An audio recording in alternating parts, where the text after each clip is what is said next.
অর্থ 11 মার্চ 2024 তারিখ RAB 6 Bhatiapara camp এর একটি আভিযানিক দল গোপালগঞ্জ জেলার কাশিয়ানী থানাধীন কাশিয়ানী বাস স্ট্যান্ড এলাকায় মাদকদ্রব্য উদ্ধার অভিযান ও সন্ত্রাসীদের গ্রেপ্তারের লক্ষ্যে ডিউটি করাকালীন রাতে গোপন সংবাদের ভিত্তিতে জানতে পারে যে ফরিদপুর জেলার আলফাডাঙ্গা থানাধীন 3 নং আলফাডাঙ্গা ইউনিয়নের বিদ্যাধর গ্রামে অস্থিতিশীল পরিস্থিতি সৃষ্টি করার লক্ষ্যে আসামি সৈয়দ শরীফুল ইসলাম বিভিন্ন কর্মকাণ্ড করে আসছে।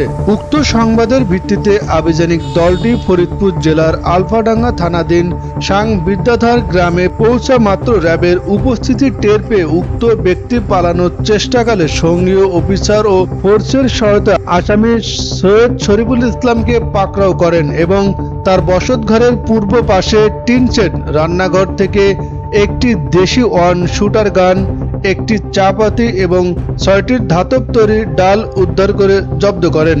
পাকড়াও আসামিকে জিজ্ঞাসাবাদে তিনি গ্রামের অস্থিতিশীল পরিস্থিতি তৈরি করার উদ্দেশ্যে উক্ত দেশীয় অস্ত্রসমূহ নিজ হেফাজতে রাখার কথা স্বীকার করে। পরবর্তী আইনানুগ ব্যবস্থা গ্রহণের লক্ষ্যে গ্রেপ্তারকৃত আসামিকে ফরিদপুর জেলার আলফাডাঙ্গা থানায় হস্তান্তর করা হয়।